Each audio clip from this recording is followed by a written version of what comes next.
오늘 세 번째 시간인데 서론은 두 번 했으니까 이제 더 안 하겠습니다. 또 잊어먹을 만하면 한번 또 서론을 다시 한번 공부하겠습니다. 산 전체 모습을 항상 우리가 알아야 되니까요. 자, 오늘은 지금보다 1000배나 많게 하실 수 있는 하나님, 그런 주제로 말씀을 전하겠습니다. 1000배, 와, 1000배면 얼마나 큰 건지 아시겠죠, 여러분? 문자적으로 해석하면 어떻게 돼요? 지금 여러분 월급이 100만 원이야. 그 1000배면 얼마 되는 거예요? 예? 얼마 되는 거예요? 10억 되는 건가? 연봉이 100만, 월급이 100만 원인데 1000만 원, 10억이 되네. 10억이 월급이 100만 원 월급이 1000배라는 게 별거 아닌 것 같은데 1000배가 엄청난 거예요. 문자적으로 하면 그렇다는 거예요. 문자적으로 1000배나 많게 하실 수 있는 하나님, 그런 주제로 말씀을 전합니다.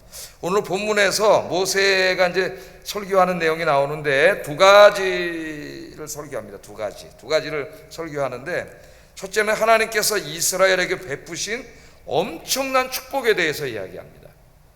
두 번째는 하나님께서 모세와 함께 이스라엘을 이끌 지도자들을 세운, 그때 그 지도자를 세운 이야기에 대해서 말씀을 합니다. 왜냐하면 여기에 이제 이 엄청난 축복이 이스라엘 사람들의 수가 많아지게 하고 강한 민족이 되게 한 것이기 때문에 그 많아진 민족을 어떻게 효과적으로 잘 통치하고 하나 되게 할 수 있는가에 대한 말씀이에요. 이 두 가지 말씀으로 이루어져 있습니다.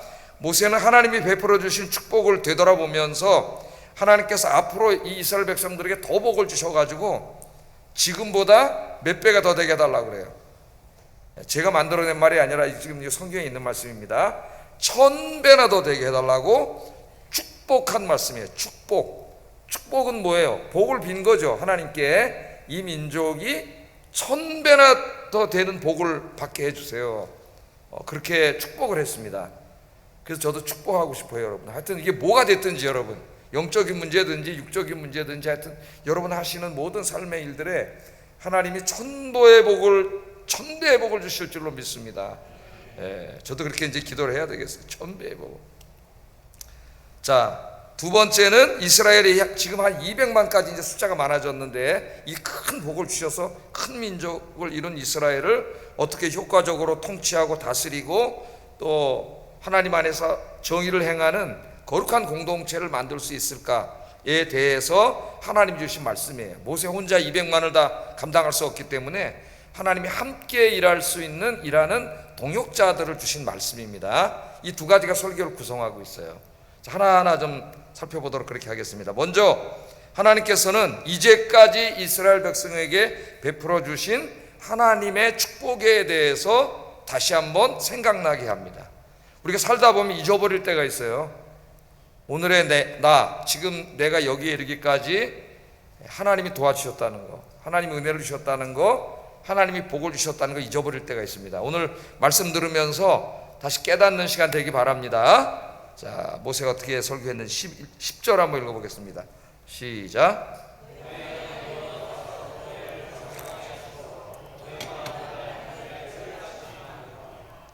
너희의 하나님 여호와가 오늘날 너희를 번성하게 했다. 번성하게. 근데 얼만큼 번성하게 했어요? 하늘의 별같이 많아지게 했다. 그렇게 말합니다. 여기 한마디 한마디가 중요한데, 모세가 이스라엘 백성들에게 하나님에 대해서 말할 때 너희 하나님 야훼가 이렇게 말하고 있어요. 너희 하나님 여호와가. 이 너희 하나님 여호와라는 말이 신명기 전체에 한 30여 회 이상 나옵니다. 그러니까 굉장히 신명기에서 강조되는 말씀이에요. 너희 하나님 여호와. 하나님은 그냥 이 우주 만물을 창조하셔서 저 위에 혼자 이렇게 객관적으로 앉아 계신 분이 아니라 그 하나님이 어떤 하나님이에요? 너희의 하나님이라는 거예요. 너희의 하나님. 이 너희의 하나님이라는 표현에는 하나님과의 이스라엘과의 관계성을 강조하는 말입니다. 관계. 그 하나님이 존재하시고 전능하신 하나님이 존재하시는데 그 하나님이 나와 아무 관계가 없다면 아무 의미가 없는 거죠. 근데 그 하나님이 이스라엘의 하나님이세요. 너희 하나님이라고 그렇게 얘기하고 있습니다. 자, 하나님은 천지를 창조하신 거룩하시고 전능하신 하나님. 이스라엘은 하나님의 피조물에 불과한데 황송하게도 하나님께서 누구의 하나님 되어주셨어요? 이스라엘의 하나님이 되어주셨죠. 그래서 여기 너희 하나님이라고 하는 것은 언약의 용어예요. 언약의 용어. 하나님께서 너희의 하나님이 되어주셨다 하니까 너희를 하나님의 거룩한 백성으로 삼아주시고 하나님께서 너희의 하나님이 되어주셨다 그 말이에요. 그러니까 언약에 대해서 이야기합니다. 언약에 대해서는 제가 지난 시간에도 이야기를 했죠. 언약의 메타포에 대해서도 이야기하고, 그래서 하나님이 이스라엘의 하나님이 되어주십니다. 하나님이 되어주십니다. 자, 그 중에서 중요한 게 뭐냐면 이스라엘을 하나님이 장자로 삼아주셨다 그랬어요. 장자로, 하나님의 자식으로 삼아주셨어요. 그래서 이스라엘이 하나님의 자식이 됐으니까 하나님은 이스라엘의 아빠가 되시는 거죠. 아빠. 저 창조주 하나님이 너희의 아빠시다. 그러면 너희의 아빠시다. 그것을 이야기합니다. 여러분 잊지 마세요. 우리에게도 마찬가지입니다. 우리는 예수 그리스도 안에서 새 언약을 맺었죠. 이스라엘은 시내산에서 율법을 받음으로써 옛 언약을 맺었어요. 우리 저 히브리서 공부하고 있는데 새벽에 계속 공부해 왔습니다. 옛 언약과 새 언약. 히브리서 저자가 이 두 개를 계속 비교하면서 옛 언약을 받은 이스라엘도 축복받은 거지만 더 큰 축복을 받은 사람들은 그리스도인들, 예수 그리스도 안에서 새 언약의 축복을 받았어요. 그래서 이스라엘이 하나님의 장자가 된 것처럼 이 신약 시대에는 이제 예수 믿고 구원받은 저와 여러분이 하나님의 장자가 되어주죠. 하나님 우리의 뭐가 돼요? 아빠 하나님이 되어주시는 거죠. 그래서 예수님이 이제 기도할 때 하나님을 더 이상 저 멀리 계신 하나님으로만 기도하지 말고 하늘에 계신 우리 아버지, 굉장히 친밀한 하나님으로, 저 초월하신 하나님, 전능하신 하나님이 나의 아버지 되어주심이잖아요. 아버지 되어주심. 여기 너희 하나님이라는 말은 그런 의미가 있습니다. 그러니까 오늘 이 말 하나에도 여기 다 들어가 있는 거죠. 전능하신 하나님, 천지를 창조하신 하나님이 여러분의 하나님이세요. 여러분의 아빠세요. 여러분의 아빠. 여러분은 하나님의 자녀요, 하나님의 백성이 됐습니다. 백성이. 이 큰 은혜예요. 큰 은혜. 여기에 대해서 먼저 이야기하는데, 이 너희 하나님 여호와께서 너희를 번성하게 하는 복을 주셨다 이 말이에요. 번성하게. 자, 하나님께서는 아담의 죄악으로 타락한 인간을 구원하기 위해서 제일 먼저 한 사람을 택했어요. 한 사람. 그 사람이 누구예요? 창세기 12장에 나오는 아브라함입니다. 아브라함 한 사람 택했어요. 그래서 아브라함에게 약속하시기를 너와 내 후손을 큰 민족을 이루게 하고 너와 내 후손을 통하여 온 열방과 세계를 구원하는 복의 근원이 되게 하겠다. 하나님 약속해 주셨잖아요. 복의 근원이 되게 하셨다. 그러니까 근데 그때 아브라함은 자식이 없어. 나이도 75살이고 부인은 65살이고 부임이에요. 더더군 아이를 낳을 수 없는데 찾아와서 너로 큰 민족을 이루고 그 민족이 이 세상을 구원하는 민족이 되게 하겠다. 이렇게 약속을 해주셨습니다. 그 약속이 어떻게 이루어져 가는가를 쭉 설명하는 게 창세기 말씀이죠. 우리가 잘 알고 있습니다. 자, 그때 아브라함에게 하나님이 찾아오셔서 한 번은 기다리다가 실망한 적이 있는데 아브라함이 찾아오셔서 약속을 해주신 말씀이 오늘 여기 지금 모세가 하고 있는 말이에요. 창세기 15장 5절 한번 읽어보겠습니다. 시작. 뭇별을 셀 수 있나 보라. 또 그에게 이르시되 내 자손이 이와 같으리라. 지금 모세가 한 설교는 지금 창세기 15장 5절을 인용해서 한 설교입니다. 그러니까 아브라함에게, 자식 하나 없던 아브라함에게 오셔서 네 후손이 하늘의 별처럼 많게 해주시겠다고 하나님 약속하셨는데, 그 당시 아브라함은 아기 하나 없었는데, 부인은 불임이었는데 아이를 낳을 수 없는 상태였는데 하나님이 그 약속을 이루어 주셨다는 거죠. 하나님의 신실하심을 얘기합니다. 이루어 주셔서 너희가 지금 이렇게 이 땅에 가서 살게 됐다, 그 얘기를 합니다. 자, 하나하나 우리가 한번 좀 점검을 해보면은 아브라함의 이제 후손 중에 야곱이 이스라엘 백성들을, 자기 손주들, 아들들과 손주들을 다 데리고 애굽 땅으로 건너갈 때 출애굽기 창세기 말씀에 보면은 70명이 건너갔다고 이야기해요. 그러니까 애굽으로 맨 처음에 넘어올 때 몇 명이 왔어요? 아브라함은 이삭을 낳고 이삭은 야곱과 에서를 낳고 또 야곱과 에서 중에 택함을 받은 백성은 야곱뿐이죠. 야곱의 12아들과 한 딸이 있고 그 야곱의 아들들이 결혼을 했고 이제 자식들을 낳아서 이 애굽 땅으로 건너올 때 몇 명이 건너왔다고요? 70명이 건너왔다 그래요. 한번 읽어보겠습니다. 시작. 요셉은 애굽에 있었더라, 그렇게 말합니다. 자, 이 부분은 조금 더 한번 우리 수요일날 공부하는 시간이니까 공부하겠습니다. 사도행전 7장 14절에 보면은 스데반이 설교하는 내용이 나오는데, 이때 그 야곱의 자식들이 이 애굽으로 넘어올 때 인원이 창세기와 출애굽기 기록과 달라요. 한번 읽어보겠습니다. 시작.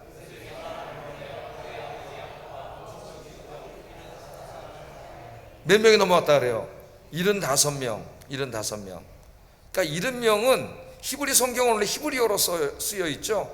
그래서 그 히브리 사본들을 그 유대 학자들, 마소라 학자라 그러는데 그 사람들이 성경으로 이렇게 만든 구약 성경이 마소라 성경이라 그러는데 우리 구약 성경은 이제 그 히브리어에서 번역한 거죠. 그 히브리어로 된 성경에는 70명으로 나와 있습니다. 오늘 우리 성경처럼. 그런데 스데반이 설교할 때 지금 인용한 내용은 이 히브리어로 기록된 성경이 아니라 히브리어로 기록된 구약 성경을 헬라어로 번역한 성경이 있어요. 헬라어. 예수님 시대 유대인들은, 디아스포라 유대인들은 자기 모국어를 몰랐기 때문에 성경을 읽을 때 주로 이 헬라어로 번역된 성경을 읽었습니다. 이 성경을 70인역이라 한다 그랬죠. 70인역. 제가 로마 숫자로 70쪽 써놓은 거 아니에요? 70인역. 근데 이 헬라어 번역 성경에 보면은 75명으로 나와 있어요. 75명. 왜 75명으로 나와 있느냐?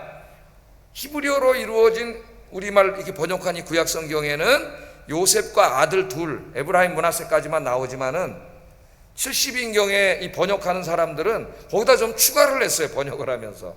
그래서 조금 이 히브리 성경에 없는 얘기가 있는데 그 요셉의 두 아들인 에브라임과 므낫세의 아들과 그 아들의 또 아들, 그러니까 요셉으로 말하면 요셉의 손자와 증손자들 이름이 있습니다. 이게 5명의 이름이 있어요. 5명이. 그래서 스데반은 지금 마지막에 설교할 때 누구에게 설교하고 있어요? 주로 디아스포라 유대인들, 그 예루살렘에 와 있는 디아스포라 유대인들에게 좀 설교해. 헬라어에 능통한 주로 성경을 70인경으로 읽고 있는 그 사람들에게 지금 설교를 하는 중에, 그래서 70인경의 이야기를 인용하고 있는 거예요. 70인경. 그러니까 아마 제 생각에는 원래 구약 성경에 이제 70인명으로 돼 있는데 헬라어로 번역하는 사람들이 이 지식을 더 알고 있어서 더 자세히 설명한답시고 이제 5명을 더 쓴 게 아닌가 이런 생각이 듭니다. 그래서 이게 모순되는 기록이 아니라는 거예요. 원래 성경에는 요셉의 두 아들까지만 해서 70명이 돼 있는데 이 헬라어로 번역된 성경에는 좀 번역자들이 추가해가지고 그 요셉의 두 아들이 아니라 손자와 증손자까지 거기다 추가해서 75명이라고 된 그 성경 70인경을 인용한 것이지 성경 기록에 모순이 있는 게 아닙니다. 원래 75명의 걔네들까지 다 세면은, 근데 히브리어 성경에는 그 사람들 빼고 70명이고 헬라어로 번역하는 사람들이 추가했다고 생각돼요. 여기 원본에는 없는 것을 추가했다고 그렇게 여겨집니다. 75. 이제 이거 아시겠죠? 예? 누가 혹시 자녀들이나 우리 가르치는 선생님들의 아이들이 물어보면은 대답해 주실 수 있겠죠? 예, 75명입니다. 자, 75명이 넘어와서 이제 거기서 살았는데 민수기 1장 우리가 계속 민수기를 공부해 왔는데 민수기 1장에 보면은 모세가 20세 이상으로 전쟁에 나가서 싸울 수 있는 사람 수로 세라고 그래요. 그래서 민수기라 그러잖아요. 민수기. 셌더니 몇 명이에요? 20세 이상으로 전쟁에 나갈 수 있는 사람이 1차 조사에서 60만 명이 넘습니다. 60만 3,550명 셌어요. 그러니까 여기에 20세 미만은 안 들어간 거고 또 여성과 전쟁에 나갈 수 없는 노약자는 안 세진 거죠. 그러니까 대략 한 200만이 넘는 사람들입니다. 200만. 그래서 200만이란 말이 나온 거예요. 정확히는 모르지만은 20세 이상으로 한 50세 이하까지 전쟁에 나갈 수 있는 사람들만 셌으니까 그게 60만이 넘으니까 그 밑에 아이들 자녀 세대와 또 그 이상의 나이 먹은 사람들 여성들을 다 세면은 한 200만. 그러니까 아브라함 한 사람에게 약속한 거 아니에요, 그죠? 자식도 없을 때, 자식도 없을 때 네 자식이 하늘의 별과처럼 되게 해줄게. 하나님이 그 약속을 하셨는데 그 약속에 신실하신 하나님이 그 약속을 이루어 주셔서 지금 200만이 넘게 된 거죠. 200만이. 하나님은 어떤 분이에요?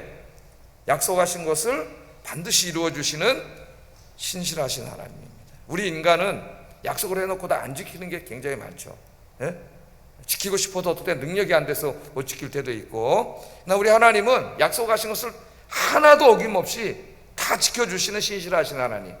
그 약속이 다 어디 있죠? 하나님 약속이 성경 66권에 여기 있죠. 여기 하나님의 약속의 말씀. 이 말씀은 다 이루어져요. 말씀대로. 그래서 여러분이 말씀을 읽고 말씀대로 살아야 돼요. 그래야 이 성경에 기록된 복을 받을 수가 있어요.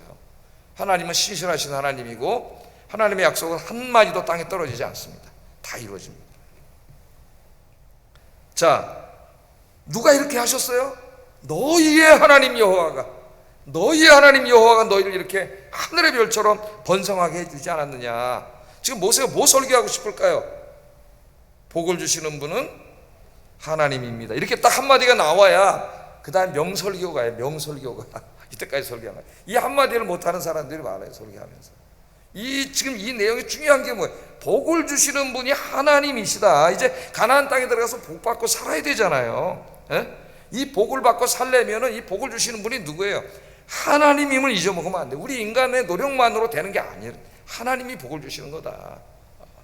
그래서 약속하고 있습니다. 하나님께서 인간을 창조하시고 주신 제일 중요한 복이 생육하고 번성하여 땅에 충만하라, 그런 복을 주셨죠.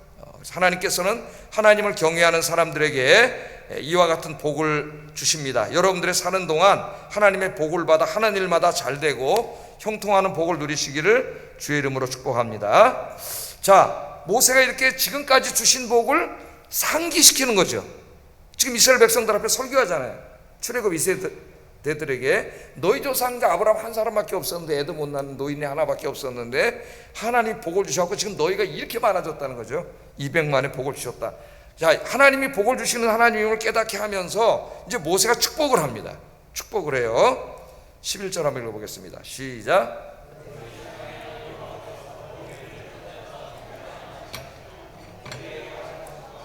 너희에게 복 주시기를 원하노라. 아멘. 자, 지금 한 200만이 됐는데 하나님이 이제 너희를 이제까지 복을 주셨는데 여기에서 1000배를 더 하시기를 원하노라. 이 지도자의 마음 아니겠습니까, 여러분? 여러분 1000배를 더. 우리가 자녀들을 생각할 때도 우리 자녀들이 하나님의 복을 받아서 1000배의 복을 주시옵소서. 1000배의 복을. 그렇게 부모들이 기도하잖아요. 1000배의 복을 주시옵소서. 제가 저 헌금 기도할 때 이 말습관으로 나오는 게 10,000배로 채워주시옵소서. 나는 거기다 10을 더 곱해가지고 10,000배로 채워주세요. 그래 기도를 하잖아요. 모세는 지금 1000배가 더 많게 해주세요. 그렇게 기도를 했습니다. 성경에 보면은 이런 숫자로 하나님의 복을 말할 때 몇 배 몇 배로 말한 말씀들이 많이 나와요. 성경에. 한번 여러분 생각해 보세요. 이삭은 하나님의 말씀에 순종해서 애굽 땅으로 가지 않고 하나님이 머물러 하는 곳에 머물러서 농사를 졌다 그럽니다. 창세기에 보면 농사를 져서 그 해에 100배의 축복을 얻었다. 100배. 그러니까 그 동네 블레셋 사람들, 그 사람들이 농사 짓는데 농사 짓는 사람들의 100배의 소득을 얻었다는 거예요. 이삭은 농사 져본 적도 없어요. 근데 처음으로 농사 져본 거예요. 그 반유목민이에요. 이삭은. 근데 농사를 져본 거예요. 하나님 거기 머물라 그랬어. 그랬더니 하나님이 복을 주시니까 100배가 돼가지고 블레셋 사람들이 시기했다 그랬어요. 시기. 100배의 복을 받았다 그럽니다. 또 예수님께서는 영적인 복을 가르치실 때에도 마음이 옥토받친 사람들에게는 하나님이 말씀이 씨가 떨어져서 30배, 60배, 100배의 결실을 맺는다 그랬어요. 여기도 30배, 60배, 100배를 말합니다. 제일 작은 게 30배예요. 30배 가벼운 것 같습니까?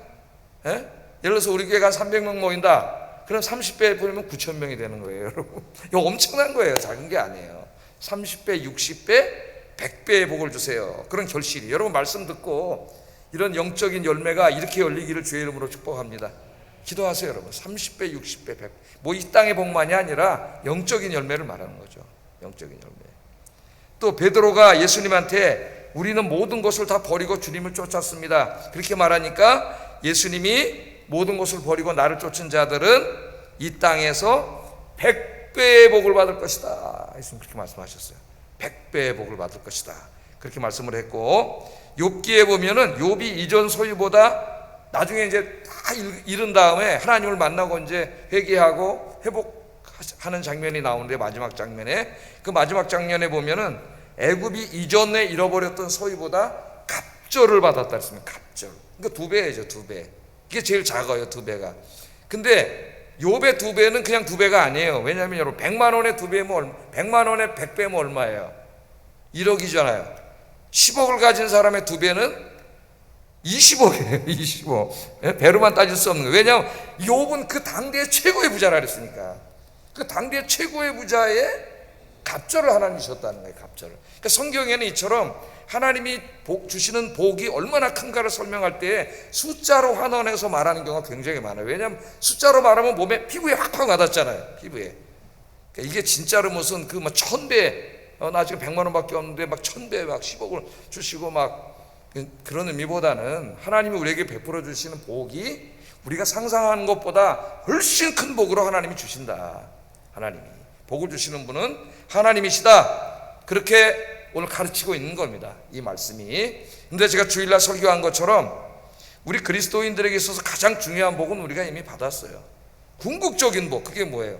죄사함 받고 구원받아서 영생을 얻었고 하나님 나라가 이루어질 때 천국에서 하나님과 영원히 살게 되는 이 영원의 복이잖아요. 영원한 복. 이 복은 다 받은 사람들이. 여기서 말하는 이제 이 세상의 복은 일시적인 것이라 했지. 일시적인 것. 이 복은 상당히 위험성을 내포하고 있는 복입니다.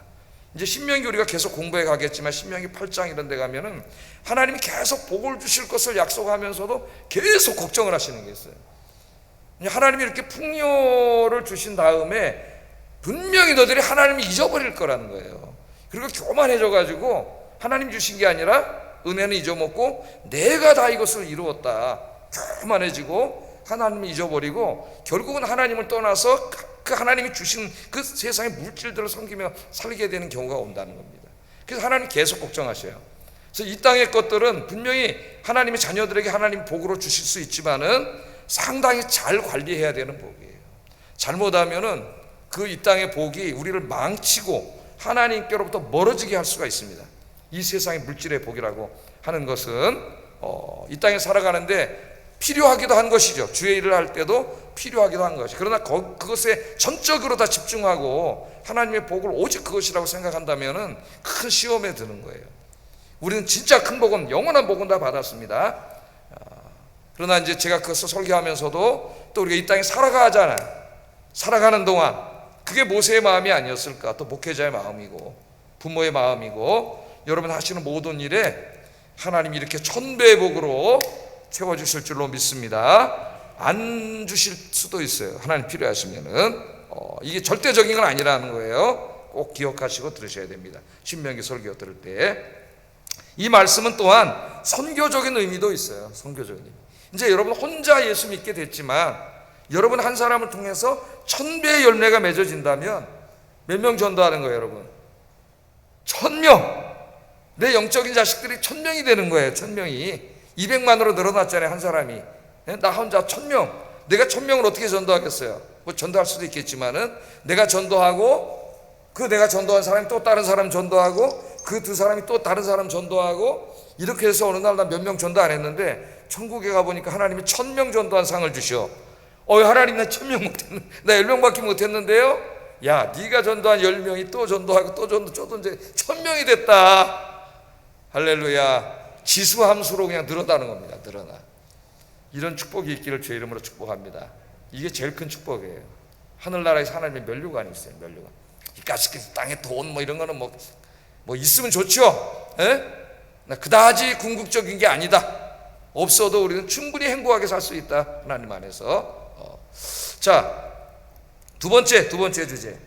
자, 하나님께서 이스라엘을 이렇게 번성하게 해주셔가지고 200만이 넘는 사람으로 주셨고 1000배를 더 달라 그랬으니 앞으로 더 큰 민족을 이루게 해달라고 이렇게 축복 기도를 했습니다. 모세가. 자, 하나님의 복을 받아서 인구가 더 많아짐으로 앞으로 더 큰 민족이 될 것이고 한 큰 국가를 이루게 될 것이에요. 그러나 수가 많아질 때 동반되는 인간의 문제가 있습니다. 문제. 이 인간의 문제에 대한 것이에요. 그 다음은 그 문제가 뭘까요? 다툼과 갈등이에요. 다툼과 갈등. 200만 더 많은 사람들 수백만이 이제 가나안 땅에 들어가서 살다 보면은 각 개인들은 타락한 인간의 마음에는 죄성이 있는데 이기심이 있지. 이기심. 탐욕이 있습니다. 탐욕과 이기심 때문에 서로 살아가면서 더 좋은 것은 자기가 더 많이 가지려고 하고 이러다 보면 옆에 사람과 갈등이 일어나고 다툼이 생기고 이런 일이 벌어질 거예요. 이건 불을 보듯 뻔한 겁니다. 인간 사회에서 다툼이 일어나죠. 다툼이. 자, 이 다툼이 일어날 텐데 지금 200만만 해도 계속 일어나고 있어요. 모세가 하나님 앞에 기도했습니다. 나 혼자는 도저히 이거 할 수가 없습니다. 나 혼자 감당할 수가 없습니다. 그랬더니 하나님 모세의 기도를 들으시고 응답해 주셨어요. 너 혼자 하지 말고 사람을 세워서 같이 해라. 같이. 200만을 어떻게 혼자 다 하겠어요? 같이 해라, 같이. 그렇게 하나님이 허락을 해주셔가지고 그대로 했다는 것을 지금 설교하고 있습니다. 15절 읽어보겠습니다. 시작.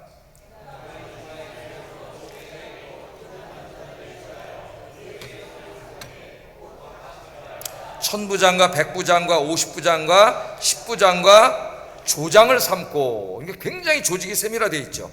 천부장, 1000명을 다스리는 큰 관리죠. 백부장, 100명, 또 그 안에 또 50부장, 50명, 또 10명을 하는 10부장, 그 중에 또 몇 명으로 구성되어 있는지 모르지만 조가 있나 봐요. 또 10명 안에 5명인지 뭐 3명인지 모르겠지만 또 조장이 있어요. 조장. 그러니까 조직이 굉장히 세밀합니다.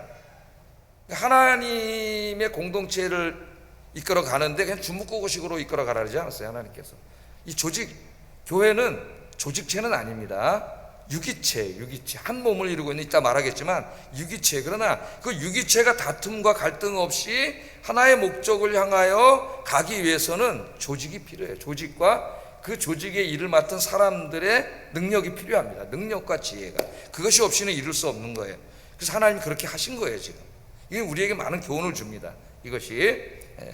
자, 그래서 이제 이 수령들로 하여금 모세 혼자 200만을 다 할 수 없으니까 다 쪼개가지고 이제 이렇게 다스리게 한 거죠. 뭐 교회가 교구가 있고 또 구역이 있고 이렇게 하는 거나 마찬가지예요. 다 그것도 거기서 나온 것이고, 그렇게 이제 다스리게 이렇게 했습니다. 그래서 교회는 제일 말단의 조그만 조직인 구역이, 구역장님이 또 마지막 한 사람 한 사람 다 관리하잖아요. 관리하고 보살피고, 잃어버린 사람이 있는지, 시험 든 사람이 있는지 다 그렇게 해서 또 보고하고, 교구 목사님들이 또 해서 저한테 보고하면은 제가 목요일날 다 받아가지고 누가 왔는지 안 왔는지 왜 안 왔는지 다 가지고 있어요. 명단을. 아무것도 안 하는 게 아니라 계속 매주 하고 있어요. 그렇게 다 해가지고 또 교육자들, 교육장님한테 보고받은 거 가지고 결석자들 전화 신방하고 다 해가지고 그게 목요일날 다 나한테 가져오면은 내가 다 보고 이제 누가 왔고 안 왔고 왜 안 왔는지, 결과가 어땠는지 이게 다 이렇게 돼 있는 거예요. 근데 이 국가라고 하는 건 더 그렇겠죠. 지금 그것을 다 이렇게 해놨습니다. 자, 12절에 이르잖아요. 그런즉 나 홀로 어찌 능히 너희의 괴로운 일과 너희의 힘겨운 일을, 또 너희의 다투는 일을 어떻게 나 혼자 내가 다 해결하냐. 매일 재판만 1시간에 한 번씩 재판해도 감당을 못할 거예요. 아마 계속 인간은 다툼과 갈등 속에 살아요. 그래서 어떤 역사가는 인간의 역사를 갈등의 역사라 그랬어요. 갈등과 전쟁의 역사, 인간의 역사라고 하는 것이. 자, 그래서 이제 여러 가지 일이 많겠지만은 제일 중요한 게 갈등과 다툼을 봉합하고 정의를 세워주는 거예요. 누가 잘했고 누가 잘못했는가, 이거를 판단해 주는 사람들이 지금 이제 천부장, 백부장, 50장 수령들인데, 이들이 그러니까 옛날에는 재판장 역할도 하는 겁니다. 지금 행정관하고 이제 재판 판사가 따로 있지만 입법, 사법, 행정이 분리되어 있지만은 같이 하는 거죠. 그때는 이 사람들이 재판을 하는 거예요. 자, 그래서 16절에 보면 내가 그때 너희의 재판장들에게 명하여 이르기를, 너희가 너희의 형제 중에서 송사를 들을 때에 쌍방간에, 이제 재판할 때 어떻게 해야 되느냐, 재판을 자기 마음대로 하면 안 되지 않습니까? 쌍방간에 공정히 판결할 것이며 그들 중에 있는 타국인에게도 그리할 것이라. 그러니까 재판에 있어서 제일 중요한 게 뭐예요? 공정성입니다. 공정성. 좌우로 치우치면 안 돼요. 저 사람 힘 있는 사람이고 이 사람 힘이 없는 사람일 수도 있어.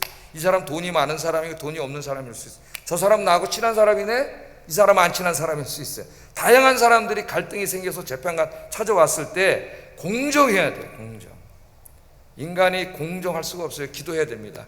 공정. 우리나라 속담에 제일 부끄러운 속담이 팔은 안으로 굽는다는 얘기예요. 공정하지 못하고 팔이 안으로 굽어 자기 친하고 아는 사람들, 잘해주는 사람들에게 기운다는 거예요. 기울어. 그러면 안 되는데. 그래서 공정성, 공정을 강조합니다. 공정이 있어야 정의롭게 재판할 수가 있어요. 이게 제일 중요해요. 만약에 공정하지 않다면 재판관이 여기는 사회적인 불만이 생기고 이 사회는 무너지게 되어 있습니다.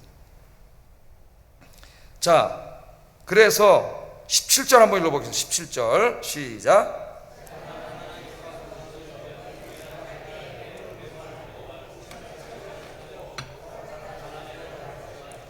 스스로 결단하기 어려운 일이 있거든 내게로 돌리라, 내가 들으리라 하였고, 그렇게 말합니다. 왜 이렇게 재판관이 중요하냐? 누구 대신 재판하는 거예요? 지금 하나님 대신 재판합니다. 하나님 대신. 이제 진짜 여러분, 우리 한평생에 대한 재판은 하나님이 하세요. 인간들이 지금 잘못 재판한 게 많죠. 억울한 사람도 많습니다, 인간 사회에는. 그러나 이제 모든 재판, 최종 재판은 하나님이 하세요. 근데 하나님의 최후 재판이, 그걸 우리가 최후 심판이라고 하는데, 있기 전에 이 땅에 인간의 역사가 진행되는 동안 하나님께서 이 질서를 위해서 다 그 직위를 세운 거예요. 관료를 세우고 재판관을 세우고 하나님 다 세운 거죠. 그게 없다면 아나키즘이 되죠. 무정부 상태가 돼서 사람들이 살 수가 없는 사회가 됩니다. 다 세워놨는데, 그래서 재판을 한다고 하는 것, 다스린다고 하는 것은 하나님을 대신해서 하는 것이에요. 그렇기 때문에 세 가지 원칙을 둡니다. 세 가지. 첫째, 공정하게 재판해야 된다. 공정. 지금 우리 사회나 전 세계적으로 제일 화두가 되는 게 공정한가입니다. 공정하지 않을 때 분노를 일으키고 거리로 뛰쳐나오는 거예요. 제가 얘기하잖아요. 축구장에서 어떤 나라가 4대 0으로 졌다고 관중들이 물려 내려오는 게 아니에요. 왜 운동장으로 내려와서 난동을 부릴까요? 심판이 불공정했다고 생각하기 때문에 내려오는 거예요. 자기들이 실력이 없어서 졌는데 내려오지 않습니다, 사람들이. 그러나 아슬아슬하게 잘했는데 저 심판이 돈 받아먹고 불공정하게 판결을 했다, 저 페널티킥인데 페널티킥 안 줬다, 업사이드 아닌데 업사이드를 했다, 그러니까 분노가 있다고 와. 여러분이 불공정하다고 생각하면 거리로 뛰쳐나옵니다. 투표 이런 게 불공정하다는 게 젊은이들이 나오잖아요, 다 거리로. 제일 중요한 게 공정해. 재판은 공정하게, 법과 양심과 증거에 의해서 누가 봐도 공정하게 해야 됩니다. 근데 어떤 판사들은 이게 말도 안 되는 판결을 내려. 일반 상식에. 하나님의 큰 심판이 있어요. 그 사람 돌이킬 수 없는 심판이 있어요. 두 번째는 차별하면 안 된다. 차별. 돈이 있거나 없거나 또는 뭐 권력이 있거나 없거나 나랑 친하거나 안 친하거나 차별하면 안 된다. 인종차별, 뭐 성차별, 어떤 차별도 하면 안 되고 다 공정하게 해야 된다. 그래서 요새 제가 그 민주주의에 무슨 일이 일어나고 있는가 하는 MIT 경제학 교수, 노벨 경제학상을 받은 분인데 아서모글루가 이름이 그런데, 이 사람이 쓴 책을 읽고 있는데, 그 자유로운 사회, 자유민주주의 사회가 더 발전하고 그러기 위해서 중요한 것 중에 하나가 뭐냐면 공정한 재판이에요. 공정한 재판. 재판이 공정해야 된다는 거, 차별이 없어야 된다는 거. 세 번째는 사람의 낯을 두려워하지 말아야 된다. 그 사람 권력자든 누구든, 판사들이 그 사람 보고 나 해 받으면 어떡하지? 두려워하지 말고 법과 양심에 따라서 재판을 해라. 하나님이 그렇게 말씀하셨어요. 하나님이 이렇게 할 자신이 없는 사람은 판사하면 안 됩니다. 공직에 앉으면 안 돼요. 그 자리에 뭐 앉아서 돈 벌고 뭐 어떻게 잘해, 또 저쪽 정치하는 사람한테 잘 보여가지고 무슨 뭐 국회의원이나 하나 나중에 또 그건 하나 공천이나 받고, 이런 자들로 넘쳐나자 나라가. 넘쳐나요. 자, 이 말씀은 오늘날 재판관들, 통치자들, 공직에 있는 사람들 모두에게 해당하는 말씀이에요. 우리나라가 그런 나라가 될 수 있도록, 또 그런 사람들을 우리가 뽑을 수 있도록, 민주주의는 우리가 투표하잖아요. 뽑을 수 있도록, 그런 걸 다 보고 뽑을 수 있도록, 그런 하나님의 정의로운 나라가 되도록, 공정한 나라가 되도록 우리들의 기도가 필요합니다. 우리 그리스도인들이 기도해야 되고 민주시민으로서 책임을 다해야 돼요. 이게 무슨 내 무슨 동네 고향이 어디고 맨날 이런 거 가지고 이 나라가 너무 부끄러운 나라가 됐어요. 국민들이 좀 생각을 해야 돼요. 이제 그리스도인들은 그러면 안 된다. 이 공정한 나라, 공정함을 위해, 정의를 위해서 기도하시는 여러분 되길 주의 이름으로 축복합니다. 좀 더 깊이 생각해야 된다. 좀 수준 있게 생각해야 되는 이제 그리스도인들이. 자, 이 말씀은 또한 교회론적으로도 한번 적용해 볼 수가 있겠습니다. 이스라엘이 신정국가예요. 그러니까 어떻게 보면은 신약시대 교회랑 비슷한 거예요. 교회랑. 현대국가하고 많이 다르죠. 이스라엘의 왕은 하나님이세요. 하나님. 신정국가입니다. 교회론적으로도 적용할 수가 있어요. 자, 교회도 이제 맨 처음에 어떤 목사님 개척을 하고, 그러면 이제 1명, 2명 모였다, 5명 모였다가, 뭐 10명 모였다가, 10명 넘어가기 시작하면은 혼자 이걸 다 감당할 수가 없죠. 조금 더 20명, 30명 되려면은 혼자 목회를 감당할 수 없어요. 하나님의 교회는 담임 목사 혼자 이걸 다 할 수가 없습니다. 그래서 어떻게 해야 돼요? 오늘 여기 하나님 세우라 그런 것처럼 1000부장, 100부장, 50부장 조직이라는 걸 만들어야 돼요. 교회 조직, 위원장, 부장, 부감 뭐 다 이 조직이라는 걸 만들어서 세밀하게 교회 다양한 사역이 질서 있게 열매를 맺도록 움직여지도록 하는 이것을 잘 만들어야 돼요. 이게 하나님의 뜻이에요. 그래서 우리 교회는 이제 제가 오면서 맨 처음에 오니까 노회 조직 비슷하게 막 돼 있어가지고 실효성이 별로 없어서 위원회 조직으로 다 바꿨습니다. 제가 다 바꿔가지고 사역 중심의 조직을 만들었어요. 사역 중심의 조직으로. 자, 감사한 거는 우리 교회를 가만히 보면 우리 집사람 얘기하다 보면 진짜 노는 사람이 없어요. 노는 사람이 없다. 정말 모든 성도님들이 어디선가 한 가지 이상은 다 봉사하고 힘쓰고 계시더라고요. 그게 너무나 감사해요. 그게 원래 하나님 뜻이거든요. 예? 그게 너무나 감사하다. 그런 생각을 갖게 됩니다. 여러분, 사도행전 6장에 보면은 이제 예루살렘 교회가 자꾸 커져가지고 많아지니까 그 은혜롭던 교회에 사도들이 목회하는 그 은혜로운 교회에 갈등이 생기잖아요. 어디서 갈등이 생겼어요? 항상 갈등은 돈 때문에 생겨요. 돈. 그게 뭐예요? 구제비가 많이 들어오니까 어려운 사람들 나눠줬는데 헬라파 유대인, 그 당시 예루살렘 교회는 헬라파 유대인과 히브리파 유대인이 나뉘어 있다 그랬어요. 나뉜 건 아니고 지들끼리 그렇게 정체성을 정한 거예요. 히브리파 유대인은 예루살렘에서 태어나고 나서 자라서 아람어, 히브리어를 사용하는 사람들이, 헬라파 유대인은 바깥에서 살다가 다른 나라에 살다가 예루살렘을 이주해 와서 헬라어를 사용하는 사람들이에요. 그래서 헬라파, 히브리파. 그러다 보면 정체성이 그렇게 지어지다 보니까 그게 하나 이렇게 파벌이 되어버립니다. 꼬리표가 붙으면. 우리 인간은 그렇게 있어서 그래도 믿음으로 다 하나 돼서 성령으로 서로 사랑하며 살았는데 어느 날 구제하다 보니까 아마 히브리파는 다수고 헬라파는 소수였던 것 같아요. 그리고 가만히 보니까 사도들은 다 히브리파야. 히브리말을 사용하는 사람들이잖아요. 구제를 하는데 보니까 헬라파 사람들이 아마 실수로 그랬든지 편견으로 바라봤든지 그랬을 거예요. 우리 헬라파가 왜 자꾸 빠지지 구제에서? 이래가지고 갈등이 생긴 거예요. 아니, 사도들 당신들이 히브리파니까 이러는 거 아니요? 히브리파가 다수니까 그런 거 아니요? 이래서 이 은혜로운 교회에 다툼과 갈등이 생겨버립니다. 교회가 깨지게 생겼어요. 그래서 사도들이 회개하고, 야, 우리가 잘못했다, 우리가 다 할 수 없다, 우리는 기도와 말씀에 전념하고 이거는 집사들을 뽑아서 맡기자. 그래서 이제 최초로 7명의 집사님을 세우고 안수를 했죠. 안수 집사의 지금을 말하면. 그래서 그분들이 구제와 재정을 담당하도록 했고, 교역자는, 사도들은 뭐 했어요? 기도하고 설교에 집중을 다 했어요. 그래서 나는 우리 교회 재정에 대해서 하나 하지 않습니다. 그러나 내가 책임자로서 점검을 해야죠. 결제하고 점검을 해. 잘못 쓰면 안 되니까.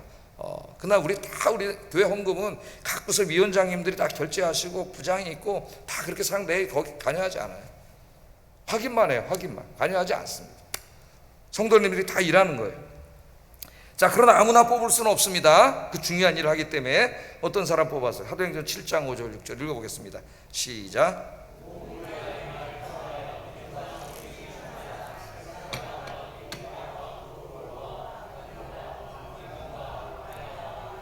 안디옥 사람 사도들 앞에 세우니 사도들이 기도하고 그들에게 안수하니라. 누굴 뽑았어요? 무리가 다 기뻐하면서 믿음과 성령이 충만한 사람. 그리고 7명의 이름이 나옵니다. 스데반, 빌립이 다 나와요. 이 7명의 집사님 뽑아서 그 사람들로 이 일을 감당하게 했다. 그랬더니 교회가 안정되고 다시 하나가 되고 더 어떻게 됐어요? 부흥하게 됐다. 그러니까 이거를 왜 기록했어요? 교회들이 이렇게 지혜롭게 잘해라 그 말이죠. 이렇게 잘해라. 그걸 가르쳐주고 있습니다. 자, 오늘 수요예배에 참석한 성도님들이 우리 아현교회 그런 집사님들이 다 되시기를 주의 이름으로 축복합니다. 자, 그러나 함께 교회를 섬길 때에 사탄이 역사할 수가 있어요. 여기 이제 금전적인 문제 때문에 생겼는데 시기와 질투입니다. 교회 공동체 안에 또 하나 문제가 뭐냐면 시기와 질투예요. 그래서 바울 서신을 읽어보면 다 교회들에게 보낸 서신이잖아요. 시기와 질투의 문제를 계속 다루고 있어요. 그러니까 열심히 섬기고 봉사하는 분들인데 다 우리 죄성이 있기 때문에 이 안에 뭐가 있어요? 시기와 질투심이 있어요. 시기와 질투심. 예? 그래서 나보다 어떤 사람이 일을 더 잘하는 것 같고 더 인기가 있는 것 같으면 뭐가 생겨요? 시기가 생겨요. 시기가. 이 시기심이 생기면, 시기심은 누구나 조금씩은 생길 수가 있는데 시기심이 긍정적으로 작용하면 나를 더 분발하게 만듭니다. 나도 더 잘해서 더 인정받아야지. 그건 건강한 건데 그게 아니라 미움으로 바뀌어버려요. 미움과 증오로. 그래서 다툼과 갈등이 일어나고, 그러면 그 사람을 어떻게 뒤에서 험담하고 비난하고 그가 하는 일을 깎아내리고 미워하고 심각한 이제 갈등이 생기는데 모든 교회 안에 갈등이 다 생겼어요. 대표적인 교회가 고린도 교회입니다. 고린도 교회. 시간 많이 가서 빨리 마치겠습니다. 그래서 사도 바울이 이 고린도 교회 교회론을 이제 제시하는데, 교회는 뭐와 같으냐? 하나의 몸이라는 거예요. 몸. 이 몸 교회론을 이야기합니다. 몸은 다양한 지체들이 있지만은 하나잖아요. 한 몸. 그리스도의 몸이라는 거예요. 그리스도의 몸. 그리스도가 머리고 이 그리스도의 몸에 그 몸을 구성하고 있는 우리는 다 지체라고 이야기합니다. 그 내용이 이제 유명한 고린도전서 12장 14절에서 25절의 이 긴 말씀이에요. 긴 말씀. 이 말씀을 요약하면 첫째, 우리는 다 한 몸을 이루고 있는 지체라고 하는 거예요. 자, 손가락, 발가락, 눈, 귀, 코, 입이 다 있어요. 다 있는데 각자 하는 일이 있죠. 독특성이 있고 개성이 있고 하는 일이 다 달라요. 눈은 보고, 입은 먹고, 손으로 뭘 만들고, 글씨 쓰고, 발은 걸어다니고 다 다르지만은 이 지체 하나하나로는 아무 의미가 없는 거죠. 손 하나 뚝 떨어 나가서 몸에서 이게 뭐 할 거예요? 아무것도 없는 거예요. 발 하나 떨어져 나갔어. 눈 하나 빼줘서 나왔어. 아무 의미가 없는 거예요. 이 모든 지체들이 의미가 있으려면 어떻게 돼요? 한 몸 안에 붙어 있어야 돼. 그리스도의 한 몸을 이루고 있어야 돼요. 그래서 제일 중요한 건 우리 한 몸이다. 성경은요, 구원은 개인의 믿음으로 이루어져요. 구원을 이룰 때만 개인을 이야기하지 그 다음부터 이 그리스도인은 또 공동체 이론으로 이야기해요. 하나가 아니야, 내가. 그 제일 중요한 비유가 이 몸 비유예요. 몸 비유. 잊지 마세요, 여러분. 나 하나로서는 의미가 없어요. 내가 교회 안에서 다른 성도들과 함께 그리스도의 몸을 이루는 지체, 한 몸을 이룰 때만 의미가 있는 겁니다. 우리의 삶이라고 하는 것이. 자, 두 번째는 다양성이죠. 이 말씀은 다양성. 다양성은 뭐 거꾸로 생각하는 거예요. 이제는 한 몸이지만은 손이 하는 일은 달라. 발이 하는 일도 다르고, 눈이 하는 일 다르고, 귀가 하는 일 다르고, 입이 하는 일이 다 달라요. 그래서 한 몸을 이루고 있다. 그래서 우리 모두가 획일적이 되라는 말은 아니에요. 획일적이 되는 건 군대밖에 없습니다, 여러분. 이 사회가 다 획일적이 되면 안 되겠죠. 재미도 없고. 그거 어떻게 되겠어요, 사회가. 다 다양한 개성을 다 가지고 있고, 재능도 다르고, 성품도 다르고, 배경도 다르고, 우리 다 달라. 그래서 이 다름이, 다양성이, 그 다양성을 가지고 한 몸을 위해서 일할 때에 이 몸이 건강하게 성장할 수가 있다는 거예요. 몸이. 그러니까 획일을 될 필요가 없는 거예요.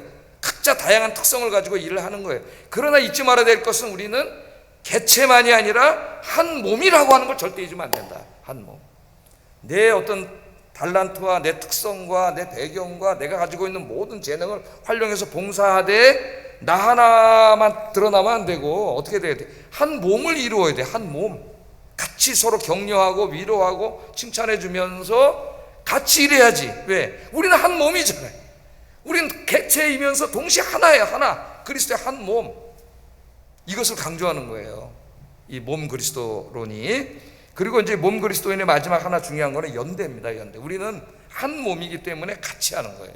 기쁨도 같이 하고 슬픔도 같이 하고, 같이 하는 거예요. 그래서 고린도전서 12장 26절 27절 읽어보겠습니다. 시작.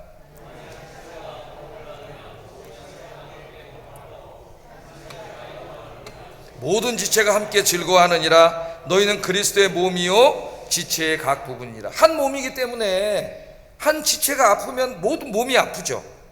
그럼 제가 이제 당 체크하느라고 하루에 한 두세 번씩 당기 폭 찔릅니다. 굉장히 아파요. 따끔하지만은 수치를 재려고 이제 빡 찔러가지고 피가 나오고 해가지고 재는데 여기다 반대로 콕 찔러도 온몸이 아프잖아. 온몸이.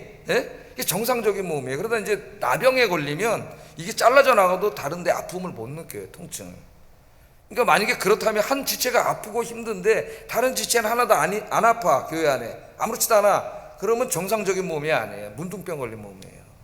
한 지체의 아픔이 우리 공동체 다른 지체 우리 모두의 아픔이 돼야 되고, 한 지체의 기쁨을 우리 모든 지체가 함께 기뻐해 주는, 그게 진짜 교회. 그게 한 몸이잖아. 한 몸. 한 몸을 이룬단 말이에요. 우리 아이영교회가 그런 교회가 되기를 주의 이름으로 축복합니다.